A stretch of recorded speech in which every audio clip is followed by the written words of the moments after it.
오늘의 주요 뉴스입니다. 코로나19 신규 확진자가 처음으로 4천 명을 넘어서며 단계적 일상 회복이 최대 고비를 맞았습니다. 정부는 언제라도 비상계획 발동을 검토해야 하는 급박한 상황이라고 밝혔습니다. 국내에서 태아가 코로나19에 감염된 후 사망한 첫 사례가 나왔습니다.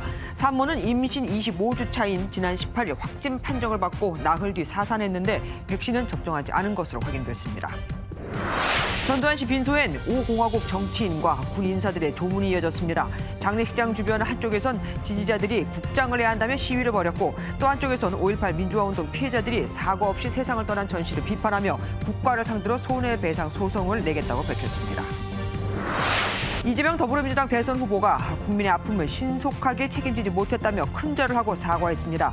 최근 후보 지지율이 지지부진한 데 따른 쇄신안의 일환으로 민주당 주요 정무직 당직자들은 일괄 사퇴했습니다. 윤석열 국민의힘 대선 후보와 김종인 전 비상대책위원장 그리고 권성동 사무총장이 지금 긴급 회동을 하고 있습니다.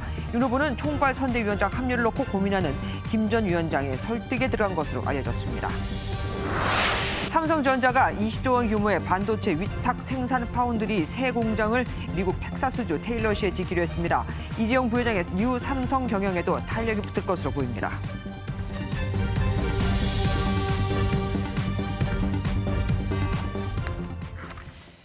신규 확진자 4,115명, 역대 최다. 위중증 환자 586명, 이 역시 역대 최다. 하루 사망자 34명, 또한 역대 최다. 오늘 하루 동안 나온 기록입니다. 이달부터 단계적 일상 회복이 시작되면서 최대 고비를 맞은 거죠. 김부겸 총리는 언제라도 비상계획 발동을 검토해야 하는 급박한 상황이라고 밝혔습니다. 일상 회복 2단계는 아예 꿈도 못 꾸게 된 겁니다. 첫 소식 전남주 기자가 보도합니다. 하루 신규 확진자 수가 4천 명대를 넘긴 것은 코로나19 발생 이후 처음입니다.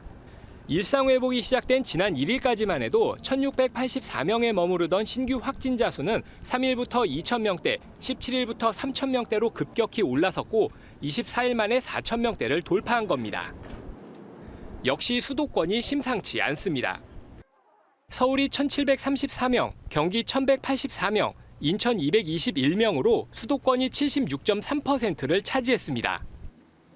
위중증 환자 수도 37명 늘어난 586명으로 역시 최다 기록을 다시 썼습니다. 확진자가 4,000명을 넘고 위중증 환자도 600명대에 근접하면서 사망자는 4차 유행 시작 이후 가장 많은 35명을 기록했습니다. 각 병원마다 혼란도 나타나고 있습니다. 수도권의 중환자 병상 가동률이 84%를 보인 가운데 남은 병상은 고작 113개. 병상 대기자만 778명이나 됩니다. 코로나19 위중증 환자가 몰려들면서 암치료 등 일반 중환자들도 덩달아 대기 상태로 내몰리고 있습니다. 정부는 방역 상황이 예상보다 심각한 상황이라고 진단했습니다. 수도권만 놓고 보면 언제라도 비상계획 발동을 검토해야 하는 그런 급박한 상황입니다. 무엇보다도 중환자 병상을 비롯한 수도권의 의료 대응 여력을 회복시키는 일이 급선무입니다. 다음 주부터 2주간 일상회복 2단계 전환을 위한 평가가 진행되지만 현 상황에서 2단계 전환은 고사하고 지금의 일상회복도 중단해야 한다는 목소리가 높습니다. 하지만 크리스마스와 송년 모임 등 연말 대목을 기다리는 자영업자들이 비상계획에 반발하고 있어 정부가 쉽게 결단을 내리지 못하고 있습니다. MBN 뉴스 전남주입니다. 예상은 했지만 이렇게까지 빨리 확진자가 늘 줄은 몰랐다. 이처럼 일상회복 3주 만에 확진자가 4천 명대가 된 건 정부가 상황을 오판했기 때문입니다. 방역 완화 조치가 너무 급하게 이루어진 거죠. 연말 모임과 휴식까지 더해져 이대로라면 방역 지표는 갈수록 악화할 수밖에는 없습니다. 정태진 기자가 보도합니다. 1차 대유행 신천지, 2차 대유행 이태원, 3차 대유행 추석 등 감염원이 특정됐던 과거 유행과는 달리 이번 대확산은 일상 회복이 원인으로 지목됩니다. 결국 정부가 제대로 상황 예측을 하지 못하고 과도하게 방역 조치를 완화했기 때문이라는 분석입니다. 방역 완화의 규모가 너무 컸다. 한 단계 한 단계 갔어야 되는데 너무 좀 성급한 부분이 있었다. 방역 당국에서 예측은 했어야 되는 부분이. 방역 조치가 풀리면서 음식점에는 밤마다 사람이 북적였고 억눌림을 풀어내듯 각종 모임과 행사가 우후죽순 뒤따랐습니다. 공연장, 헬스장도 사람들로 다시 꽉 찼습니다. 계절적 요인까지 맞물려 주말에는 단풍놀이와 골프를 가려는 차량들로 도로가 뒤덮였습니다. 일상회복 이후 모임과 회식 등이 늘어나면서 지난주 전국 이동량은 2억 4,871만 건으로 코로나19 발생 전인 2년 전 같은 기간의 이동량과 큰 차이가 없습니다. 이에 더해 2월부터 백신을 접종한 고령층의 백신 예방 효과가 급감했지만 추가 접종에 속도를 내지 못했습니다. 결국 60세 이상 고령층 확진자 비율은 한 달 사이 21.6%에서 35.7%로 급증했고 이들 가운데 위중증 환자가 다수 나왔습니다. 중환자 치료 시스템을 미리 준비했었어야 되고 접종 완료 70%에 심취했을 때가 아니라 고령자라든지 부스터 접종을 빠르게 이어서 갔어야 되는데 상황 오판을 했다는 것이죠. 추운 날씨와 연말 모임까지 더해져 개인 방역을 강화한다고 해도 당분간 상황이 나아질 가능성은 낮아 보입니다. MBN 뉴스 정태진입니다. 충격적인 소식도 전해졌습니다. 국내에서 태아가 코로나에 감염된 뒤 사망한 첫 번째 사례가 나온 겁니다. 산모는 확진 판정을 받고 나흘 뒤 사산했는데 백신은 접종하지 않은 상태. 방역당국은 태아가 어떻게 코로나에 감염됐는지는 확인되지 않았다고 밝혔습니다. 이상원 기자입니다. 국내에서 처음 발생한 9세 이하 코로나 사망자는 태아인 것으로 확인됐습니다. 산모는 지난 18일 임신 25주 차에 코로나 확진 판정을 받은 것으로 확인됐습니다. 방역당국은 산모는 백신 접종은 하지 않은 상태였으며 확진 판정 나흘 만인 22일 조기 출산을 시도했지만 사산했다고 밝혔습니다. 사산 후 태아에게서 감염이 확인됐지만 산모 체액 오염으로 인한 감염인지 수직 감염인지는 확인되지 않았다고 말했습니다. 방역당국은 또 태아 사망에 코로나가 영향을 미쳤는지 측정하기 쉽지 않다며 전문가의 종합적인 평가가 필요하다고 밝혔습니다. 전문가도 코로나가 태아 사망의 직접적인 원인이라고 단정짓기는 어렵다고 분석했습니다. 코로나19뿐만 아니라 산모가 감염이 되면은 조산이 될 가능성이 조금 더 올라가죠. 산모의 컨디션에 의해서 전제 상태가 나빠지면서 조산에까지 혹은 사산에까지 이르게 되는 거죠. 앞서 미국 질병통제예방센터는 임산부가 코로나에 감염될 경우 사산 위험이 일반 임산부보다 2배에서 4배까지 높아진다고 밝힌 바 있습니다. MBN 뉴스 이상은입니다. 우리나라보다 일찍 단계적 일상 회복을 시작한 유럽은 어떨까요? 코로나19 확진자가 폭발적으로 늘어나 4개월 내에 70만 명이 더 숨질 수 있다는 암울한 전망이 나왔습니다. 이러니 다시 방역을 강화할 수밖에 없겠죠? 방역 강화 조치에 반대하는 폭력 시위가 잇따르면서 유럽 곳곳이 몸살을 앓고 있습니다. 박기영 기자입니다. 코로나19 재확산으로 전국에 봉쇄령이 내려진 오스트리아의 거리입니다. 상점들은 문을 닫았고 길에도 오가는 사람이 거의 없습니다. Because I think one should have done more research in, I don't know, summer. One should have implemented a mandatory vaccination in summer when it turned out that I think they just overslept. 부분 봉쇄에 들어간 독일은 5만 명, 프랑스 3만 명 등 최근 유럽 지역의 일주일 신규 확진자는 240만 명에 달합니다. 병원에 환자가 넘쳐나면서 국가마다 의료 대응 체계에도 초비상이 걸렸습니다. 네덜란드는 병상이 부족해지자 국경을 넘어 독일로 환자를 이송하기 시작했습니다. 세계보건기구 WHO는 내년 3월까지 유럽 내 코로나19 사망자가 70만 명가량 더 늘 수 있다고 경고했습니다. 현재 150만 명인 누적 사망자가 4개월 후엔 220만 명이 될 수 있다는 겁니다. 지난 20일 50만 명 추가 사망을 언급했던 WHO가 불과 나흘 만에 예상치를 늘린 것은 그만큼 상황이 엄중하다는 의미로 해석됩니다. 하지만 일상이 다시 통제되는 방역 강화 조치에 반발하는 움직임이 거셉니다. 네덜란드와 벨기에, 오스트리아, 이탈리아 등 곳곳에서 화염병과 최루가스, 물대포를 동원한 시위가 빈발하면서 부상자가 속출했습니다. MBN 뉴스 박영입니다. 전두환 씨 빈소에서 정치인들은 거의 찾아보기가 힘들었습니다.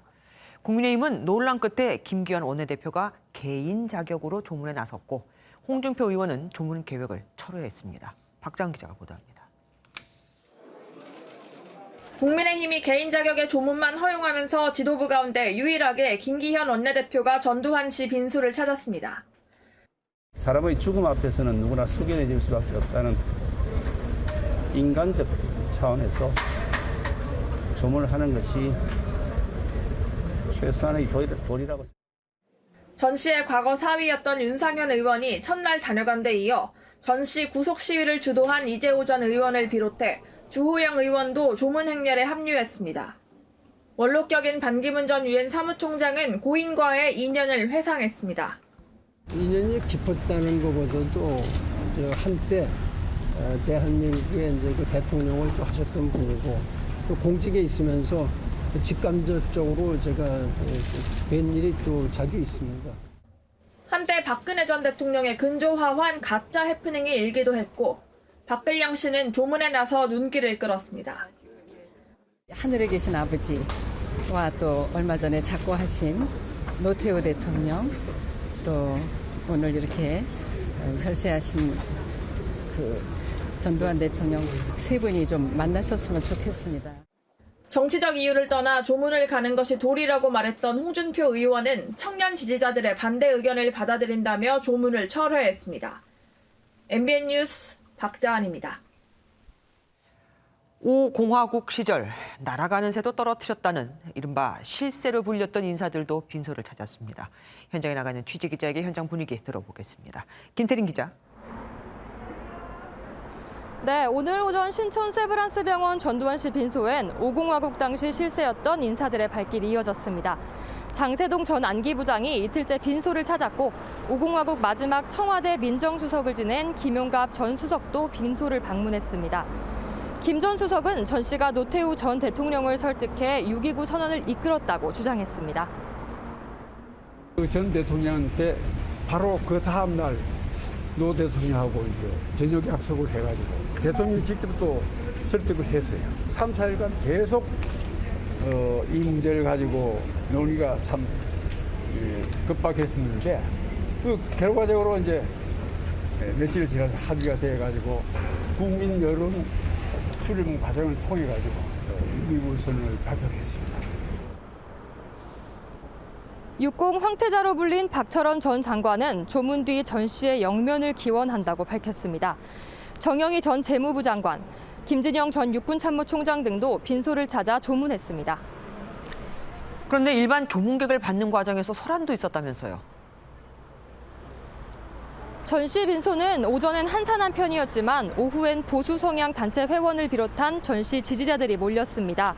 오후 2시쯤 장례식장 1층 밖에는 우리공화당 지지자 등 100여 명이 줄을 서기도 했습니다.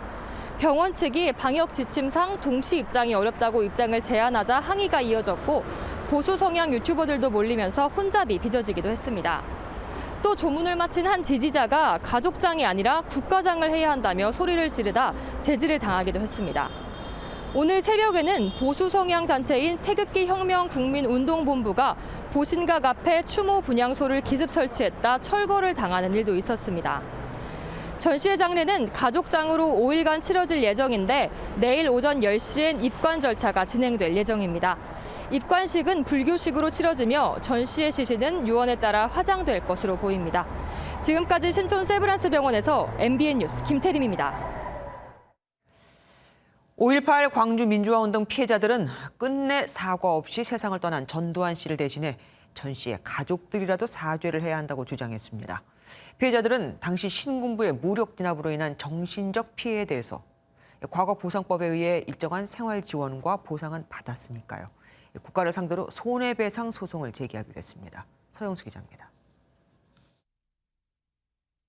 1980년 5월 당시 19살이었던 최모 씨는 40년이 지난 지금도 계엄군에게 짓밟힌 그날의 악몽이 생생합니다. 가슴에는 칼을 맞았습니다. 5명이서 저를 희롱을 하면서 그 군화로도 맞았고 머리끄댕이도 잡아 당기고. 여전히 트라우마에 시달리는 5.18 피해자들은 장례가 끝나기 전에 전두환 씨 가족들이라도 사죄해야 한다고 목소리를 높였습니다. 근데 끝내 이렇게 가는 모습을 보니까 그때 참담했던 그 기분이 다시 되살아나서 정말로 마음이 무겁습니다. 그 가족들이라도 정말 장례 치르기 전에라도 사죄를 했으면 정말 좋겠습니다. SNS에는 한 정육점에서 전씨 사망을 기념해 할인 판매 중이라는 사진이 올라오는 등 전씨 추모에 반대하는 움직임이 확산하고 있습니다. 5.18 피해자 70여 명은 당시 신군부의 무력 진압으로 입은 정신적 피해에 대해 국가를 상대로 손해배상을 청구하기로 했습니다. 피해자 개개인 및 5.18 민주화 운동에 대한 사법적 진실과 평가를 받을 필요가 있다고 해서 이 소송을 제기하게 된 것이고요. 앞서 헌법재판소와 대법원은 5.18 피해자들이 국가를 상대로 정신적 손해배상을 청구할 수 있다고 판단한 바 있고 최근 일부 피해자들이 승소하기도 했습니다. MBN 뉴스 서영수입니다. 경찰에 신변보호 요청까지 한 전 여자친구를 스토킹한 끝에 잔혹하게 살해한 30대 남성의 신상이 공개됐습니다. 35살 김병찬입니다. 스마트워치에서 나오는 경찰 목소리를 듣고 욱해서 범행을 저질렀다고 했지만 범행 전날 흉기를 구입하는 등 계획적으로 범죄를 준비한 정황도 드러났습니다. 이상혁 기자가 보도합니다. 서울 중구에서 전 여자친구를 살해하고 도주한 피의자의 신상 정보와 사진이 공개됐습니다. 1986년생 만 35세 김병찬입니다. 서울경찰청은 신상공개심의위원회를 열어 공개 여부를 논의한 뒤 신상을 공개하기로 결정했습니다. 위원회는 김 씨가 범행 일체를 시인한 것은 물론 충분한 증거도 확보된 상황에서 신상 공개를 통해 범죄 예방 효과를 거둘 수 있다고 판단했습니다. 수사 과정에서 김 씨가 범죄를 미리 계획한 정황도 밝혀졌습니다. 김 씨는 범행 전날 서울 황학동의 한 마트에서 흉기를 미리 구입했고 사건 당일 피해 여성의 집에서 여성이 있는지 확인한 뒤 나올 때까지 기다린 것으로 알려졌습니다. 스토킹 피해자 보호 시스템의 미진한 대목도 계속 드러나고 있습니다. 김 씨는 피해 여성의 스마트워치에서 경찰 목소리가 들려 범행을 저질렀다는 취지로 진술한 것으로 전해졌습니다. 또 경찰은 피해 여성이 신고했을 때 더 세밀하게 위치를 확인할 수 있는 신형 위치 확인 시스템을 활용하려고 시도했지만 사용하지 못했습니다. 경찰 내부 통신망과 외부 통신망이 연동되는 과정에서 오류가 발생했기 때문입니다. 범행을 제지할 수 있었던 기회를 경찰이 수차례 놓친 상황이 드러나면서 스토킹 범죄 예방 시스템을 전반적으로 손봐야 한다는 목소리도 커지고 있습니다. MBN 뉴스 이상엽입니다. 어제 저녁 서울 을지로의 한 유명 식당, 고 김대중 전 대통령의 단골집으로 유명한 노포에서 불이 나 2층 건물과 바로 옆 건물까지 모두 태우고 7시간 만에 진화됐습니다. 철거 대상이었다가 생활문화유산으로 지정돼 보존 가치를 인정받은 곳인데 이렇게 타버렸습니다. 강재묵 기자가 현장 취재했습니다. 도로에 가득 찬 소방차 뒤로 희뿌연 연기가 하늘을 뒤덮었습니다. 창문 너머 솟구치는 시뻘건 물길에 소방대원들도 진압에 애를 먹습니다. 어제 저녁 7시 50분쯤 서울 을지로의 한 유명 식당에서 불이 났습니다. 갑작스런 불에 식당에 있던 80여 명의 직원과 손님들이 대피했고 이 과정에서 2명이 다친 것으로 전해졌습니다. 연기하고 이런 데가 많이 무조가스하고 많이 그거 있었죠. 사람들이 대피할 수밖에 없잖아요. 건물 2층에서 시작된 불은 1층까지 번지며 옆 건물까지 옮겨 붙었는데 소방당국은 소방차 60대와 인력 240명을 투입해 7시간 만에 완전 진압했습니다. 이 화재가 발생한 건물입니다. 불이 최초로 발생한 것으로 알려진 건물 2층은 흔적도 알아볼 수 없이 무너진 상태입니다. 건물 구조가 얇은 철판에 스티로폼을 끼워 넣은 샌드위치 패널이다 보니 진압에 어려움을 겪었습니다. 샌드위치 패널의 일반적인 특성상 한번 불이 붙으면 화재 확산 속도가 아주 빠르기 때문에 소방차가 도착되었더라도 이미 화재는 걷잡을 수 없이 불을 끌 수 없는 그런 상황이 되었을 가능성이 있다. 고 김대중 전 대통령의 단골집으로 알려진 이 가게는 생활문화유산으로 지정되면서 철거 위기를 견뎌냈지만 이번 불로 29년 역사의 명소는 하루아침에 사라지게 됐습니다. MBN 뉴스 강재묵입니다. 전 직장 여성 동료를 차에 태워 감금한 채 추행한 50대 남성이 붙잡혔습니다. 이 남성은 면허 정지 수준의 만취 상태에서 운전을 했는데 시민의 신고로 붙잡혔습니다. 김민영 기자입니다. 경찰관이 길거리를 다급하게 뛰어갑니다. 곧이어 순찰차와 경찰 밴 차량이 연달아 지나갑니다. 이틀 전 밤 10시 56분쯤 검은색 차량에 남성이 여성을 태우고 여성이 살려달라고 한다는 시민의 신고가 경찰에 접수됐습니다. 만취 상태로 전 직장 동료를 차량에 태워 강제추행하고 차에서 내리지 못하게 한 50대 남성 A씨가 경찰에 붙잡혔습니다. 신고를 받고 출동한 경찰은 해당 차량을 발견하고 이곳에서 해당 남성을 현행범으로 체포했습니다. A씨는 전 직장 동료인 여성과 저녁 식사를 한 뒤 만취 상태에서 운전대를 잡고 추행한 혐의를 받습니다. 음주 측정 결과 A씨의 혈중 알코올 농도는 면허 정지 수준에 해당했습니다. 자세한 설명은 조사 중이라 말씀드릴 수가 없습니다. 경찰은 A씨를 강제추행과 음주운전 혐의로 불구속 입건하고 감금 혐의를 추가 적용할지 조사 중입니다. MBN 뉴스 김민영입니다. 해외 카지노 도박 장면을 생중계하면서 1조 원대 도박 사이트를 운영한 130명의 조직원들이 무더기로 붙잡혔습니다. 필리핀 현지에서 무장한 경찰이 운영진을 검거하는 과정은 그야말로 영화를 방불케 했습니다. 이규현 기자가 보도합니다. 필리핀 마닐라에서 소총을 들고 무장한 경찰이 한 빌라 안으로 들이닥칩니다. 인기척이 없는 집을 나온 경찰이 곧이어 자택 인근을 수색하고 잠시 뒤 길가에 쪼그려 앉은 한 남성을 일으켜 세웁니다. 불법 도박 사이트 운영 총책인 43살 김모 씨를 검거하는 장면입니다. 맨발로 뛰쳐나간 김 씨는 자택 인근 풀숲에 숨어 있다가 결국 붙잡힙니다.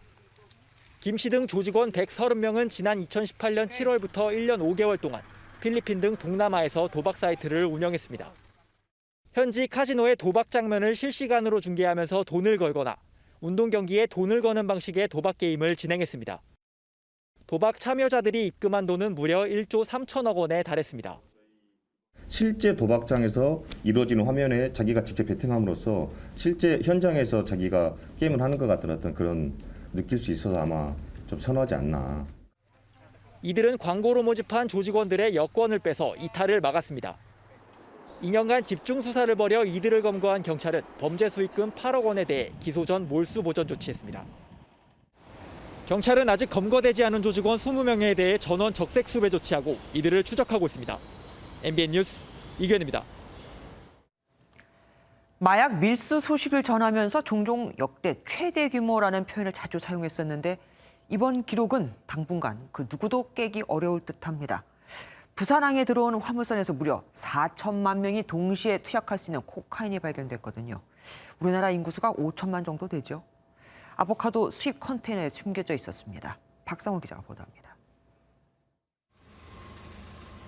수입 아보카도가 든 컨테이너 안에 색깔이 다른 포대가 여러 개 쌓여 있습니다. 단속반이 포대 속 물품을 꺼내보니 뜯기도 어려울 정도로 여러 겹의 비닐로 포장돼 있습니다. 단단하게 이게 아마 방수까지도 해. 마침내 모습을 드러낸 흰색 덩어리는 다름 아닌 코로 흡입하는 마약인 코카인입니다. 가루 떨어졌네. 적발된 코카인은 400kg. 무려 4천만 명이 동시 투약할 수 있는 역대 최대 규모로 1,400억 원어치입니다. 포대 안에는 위치 추적기도 들어 있었습니다. 이 컨테이너는 지난 9월 페루에서 출발해 에콰도르와 과테말라, 멕시코, 일본을 거쳐 지난달 24일 부산 신항에 도착했습니다. 부산항에 대규모로 마약이 들어온 건 올해만 벌써 세 번째입니다. 지난 2월에는 1,000억 원대 코카인이, 9월에는 비행기 부품에서 필로폰 900kg이 발견됐습니다. 몇 천만 개의 컨테이너 중에 이제 매번 계속 들어오는 것도 아니고 한두 건 들어오다 보니까 찾아내긴 당연히 이제 쉽지는 않겠죠. 검찰은 이번에 적발된 코카인의 최종 목적지가 우리나라는 아닌 것으로 판단하고 압수한 물량을 모두 폐기 처분했습니다. MBN 뉴스 박상호입니다. 냉동 탑차가 도로에서 작업 중이던 근로자들을 들이받아 3명이 그 자리에서 숨졌습니다. 작업 장소 앞에 신호를 하는 사람이 있었지만 사고 차량 운전자는 이를 보지 못했다고 합니다. 장진철 기자입니다.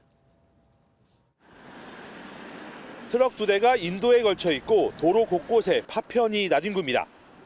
뒤에 있는 1톤 냉동탑차 앞부분은 심하게 부서졌습니다.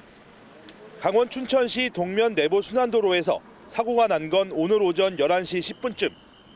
1톤 냉동 탑차가 도로에서 공사 중이던 작업자 3명과 도로변에 주차해놓은 1톤 트럭을 잇따라 들이받았습니다. 이 사고로 작업 중이던 32살 김모 씨 등 3명이 그 자리에서 숨졌습니다. 또 냉동 탑차 운전자 29살 박모 씨는 크게 다쳐 병원으로 옮겨졌습니다. 이들은 3차선 도로 중간에 있는 2차선에서 상수도 밸브를 점검하던 중이었습니다. 사고 지점 10여 m 앞에 이렇게 신호수가 서 있었는데 이 신호수도 확인하지 못하고 공사 차량을 그대로 들이받은 것으로 추정됩니다. 신호수는 가까스로 몸을 피해 다치지 않았고 현장에는 브레이크를 사용한 흔적은 발견되지 않았습니다. 브레이크를 잡았을 텐데 스피드만큼 없잖아요. 여기 그냥 밀고 들어온 거야. 경찰은 사고 차량 운전자의 치료가 끝나는 대로 음주나 졸음운전 여부 등을 조사할 방침입니다. MBN 뉴스 장진철입니다.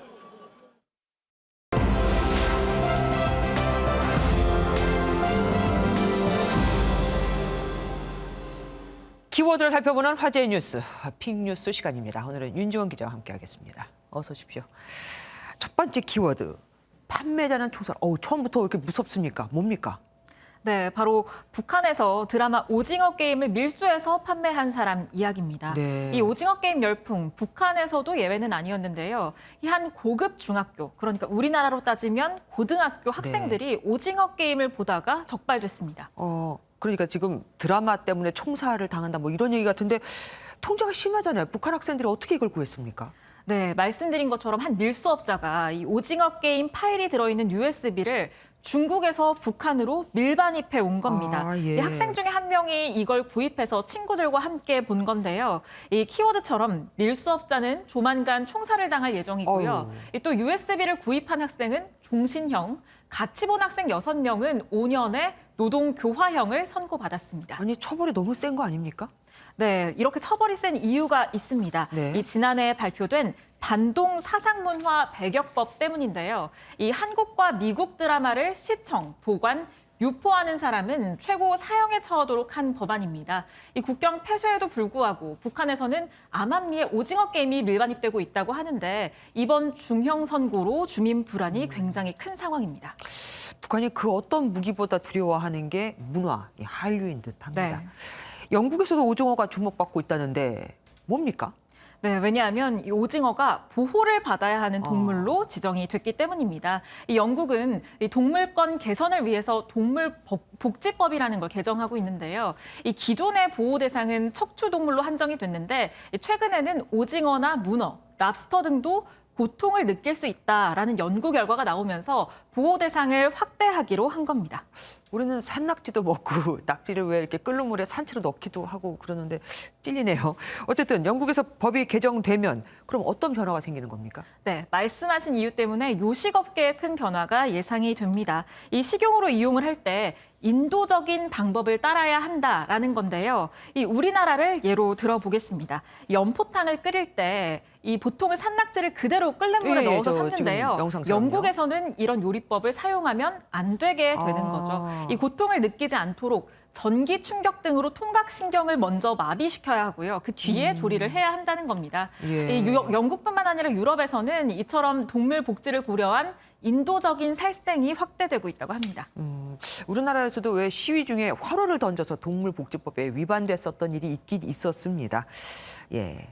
우리도 나중에 또 오징어, 낙지 저렇게 잡아야 되는 거 아닌지 모르겠네요. 네. 다음 뭡니까? 외국 얘기입니까? 네, 다음에는 인도 이야기 준비했습니다. 바로 사랑꾼 남편입니다. 아니, 뭘 했길래 사랑꾼이라는 얘기를 듣습니까? 인도하면 가장 먼저 떠오르는 건축물 뭘까요? 뭘까요? 타지마할이죠. 이 360여 년 전에 이 무굴 제국의 황제가 끔찍히 사랑했던 왕비를 추모하기 위해서 죽은 뒤에 만든 궁전 형식의 묘지입니다. 네. 이 유네스코 세계 문화유산이기도 한데요. 인도의 한 남성이 바로 이 타지마할을 자신의 부인에게 선물한 겁니다. 저걸 어떻게 선물해요? 네, 물론 실제 타지마할에 선물을 한 건 아니고요. 예. 영상에서 보시는 것처럼 타지마할과 정말 똑 닮은 집을 지어줬습니다. 이 타지마할 3분의 1 크기의 이 집은 짓는 데만 3년이 걸렸다고 하는데요. 이 실제 타지마할에 이용된 대리석으로 건물 외관과 또 바닥을 꾸몄고 내부도 굉장히 화려하게 장식을 했습니다. 침실이 4개나 된다고 하고요. 도서관과 명상실까지 갖췄다고 합니다.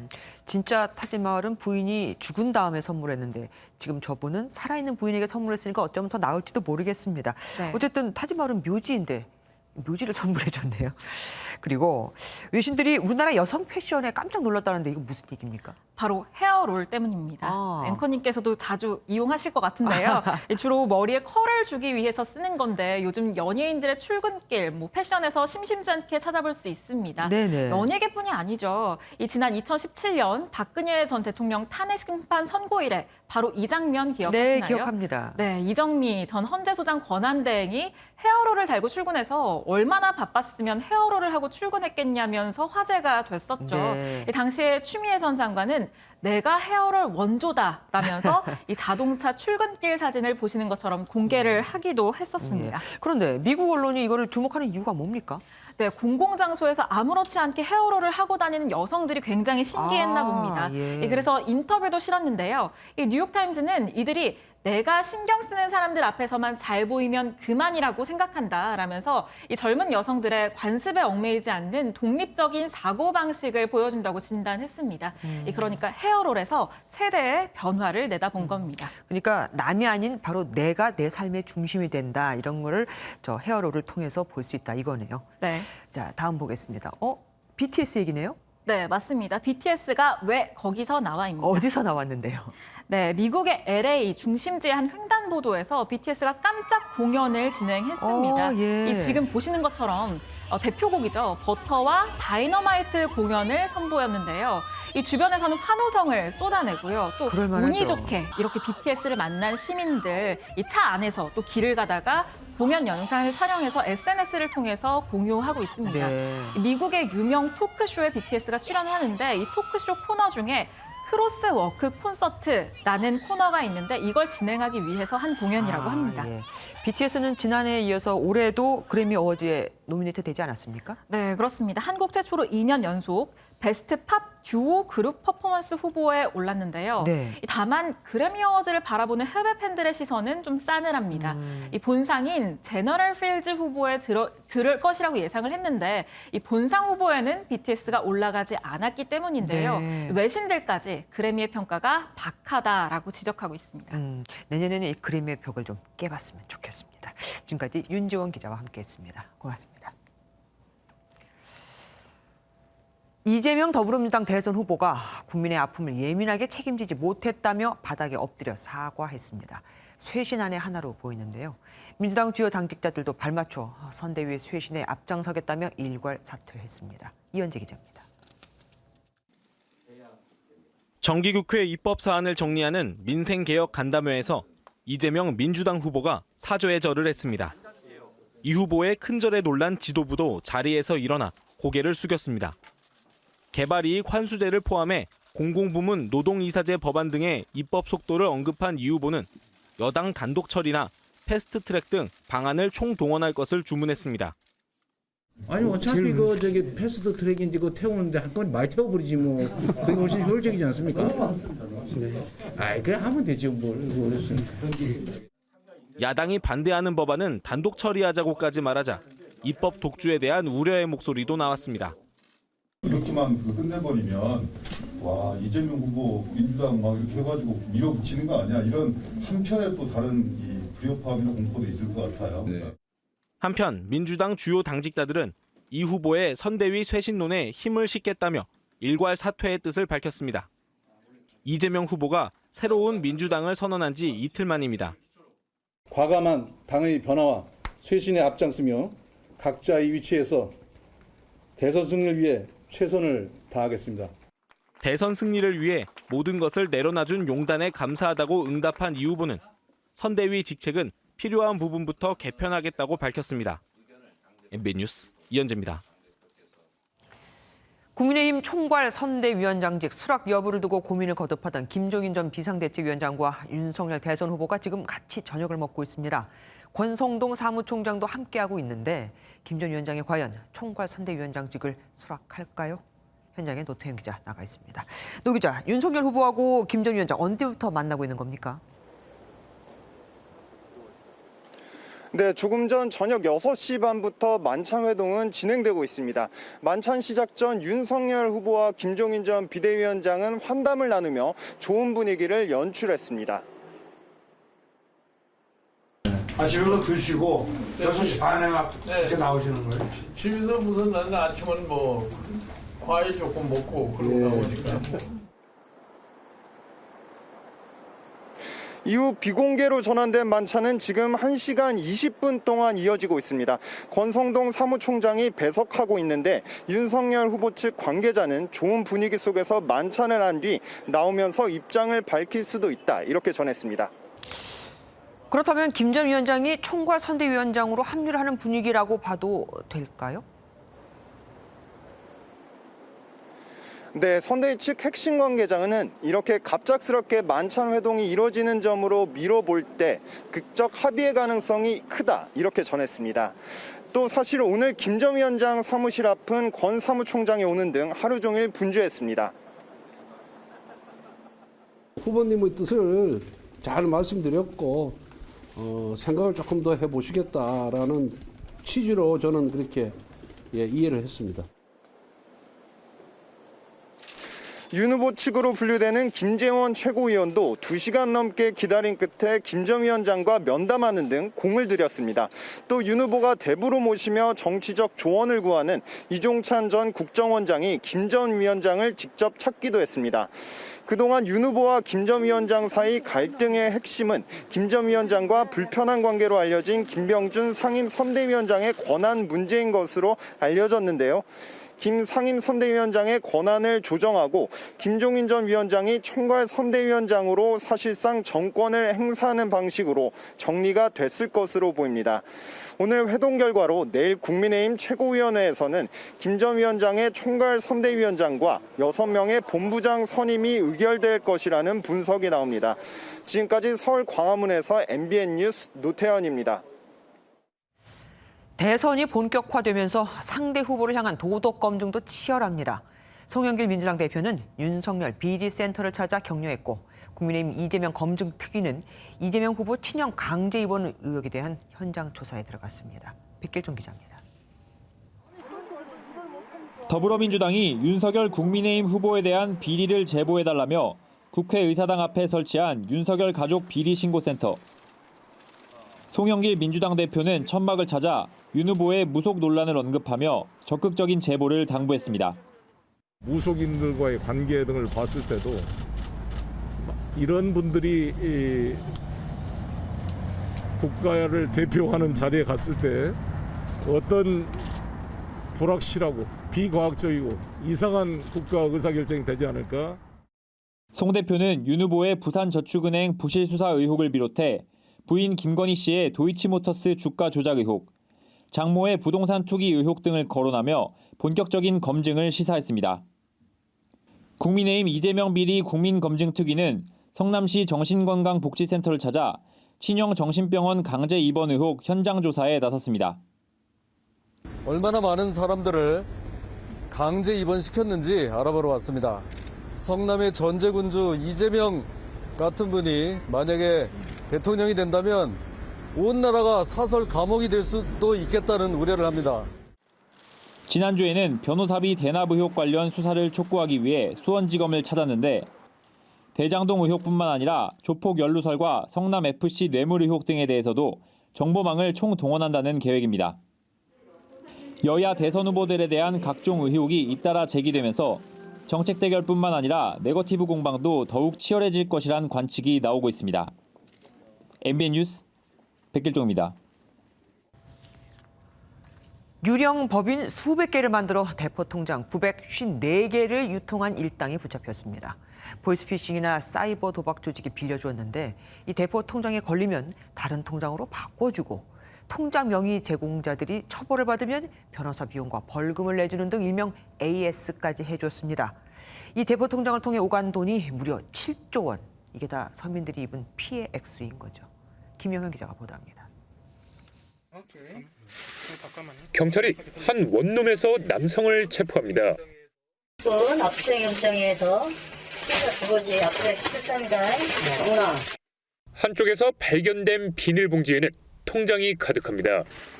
송 씨 일당은 최근 2년간 400개에 가까운 유령 법인을 만들어 법인 명의의 대포 통장 954개를 개설했습니다.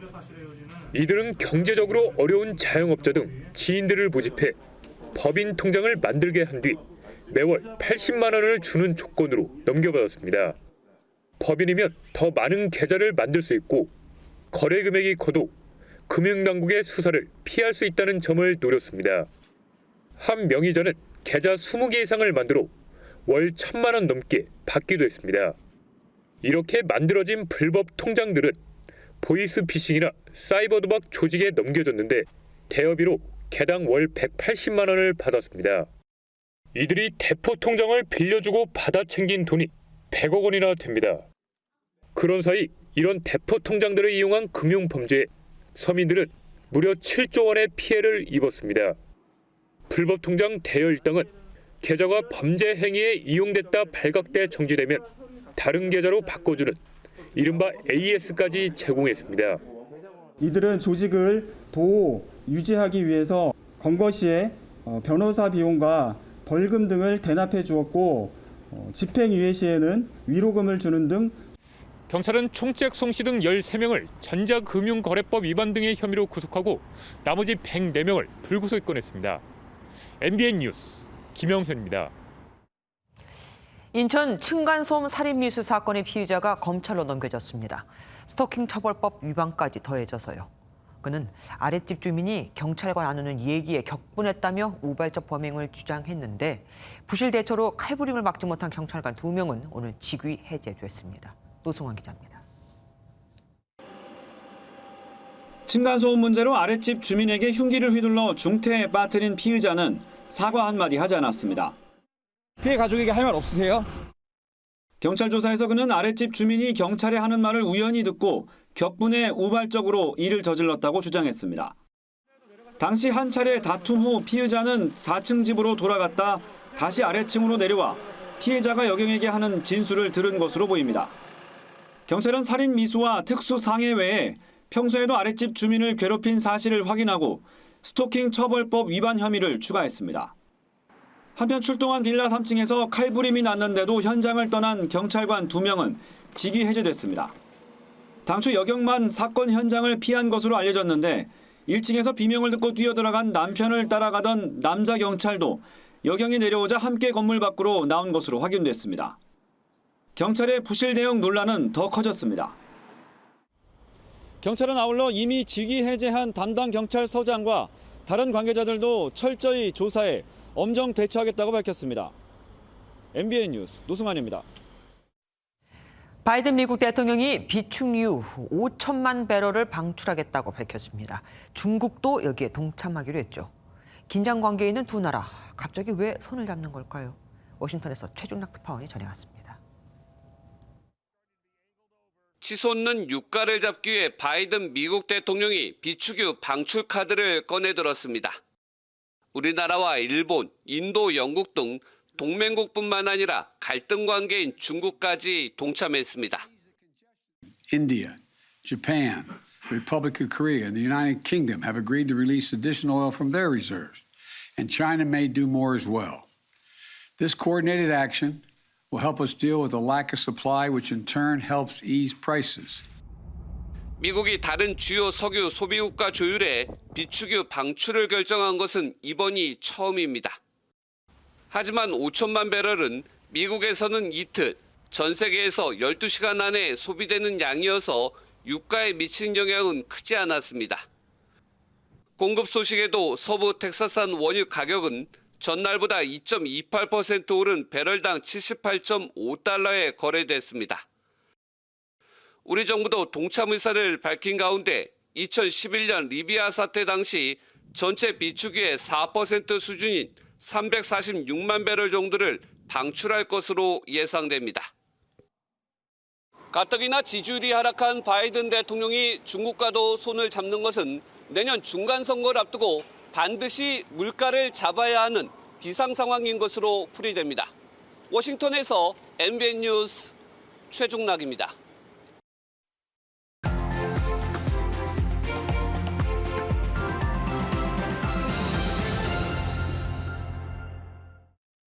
미국에서 길거리를 지나가도 이제 사람들이 저를 보고서 이제 say hello를 하시니까 저도 진짜 이걸 어떻게 받아들여야 될지 제가 아직도 잘 익숙지가 않고요.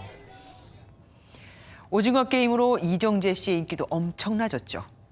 최근 미국 취재진이 마치 신인 배우 대하듯 유명해지니 어떠냐고 묻자 미국에서라고 강조하며 재치 있게 응수하기도 했습니다. 넷플릭스는 오징어 게임 덕분에 올 3분기 순이익이 작년보다 2배 이상 늘어난 1조 7천억 원을 기록했습니다. 연상호 감독의 드라마 지옥은 공개 하루 만에 전 세계 넷플릭스 TV 시리즈 부문 인기 1위에 올라 넷플릭스는 또다시 천문학적 액수의 보증수표를 받은 셈이 됐죠. 넷플릭스는 이런 한국에 날마다 고마움을 표시해도 모자랄 듯한데 그런데 넷플릭스가 감사의 편지 대신 보낸 건 요금 인상 카드였습니다. 18일부터 스탠다드 요금제는 12.5%, 프리미엄은 17.2%나 인상을 했거든요. 미국과 일본도 요금을 올렸고 올 한 해 한국에 투자하겠다고 발표한 금액만 5,500억 원이라고 주장을 하면서요. 콘텐츠 투자금만 계산하고 투자 수익은 계산에서 제외한 재미있는 셈법입니다. 일반적으로 구독 서비스는 시간이 지날수록 혜택이 늘어나고 가격은 또 낮아지는데 넷플릭스는 거꾸로 가고 있죠. 그런데 이 와중에 넷플릭스는 우리나라에서 법원의 1심 판결에도 불구하고 망 사용료를 내지 않고 있습니다. 미국 등지에서는 내면서 말이죠. 만약 대법원에서도 넷플릭스에 망 사용료를 내라고 한다면 그럼 또 소비자에게 요금을 올릴까요? 세계적 투자가인 워런 버핏은 좋은 평판을 쌓는 데는 20년이 걸리지만 망가뜨리는 데는 5분밖에 안 걸린다고 경고했습니다. 넷플릭스가 혼을 담아 좋은 평판을 쌓고 있는 기업인지 이익에 급급해 평판을 무너뜨리는 기업인지 이젠 스스로가 물어봐야 할 때가 온 듯합니다. 김주아의 그런데 오늘은 한국 넷플릭스 봉인가 였습니다.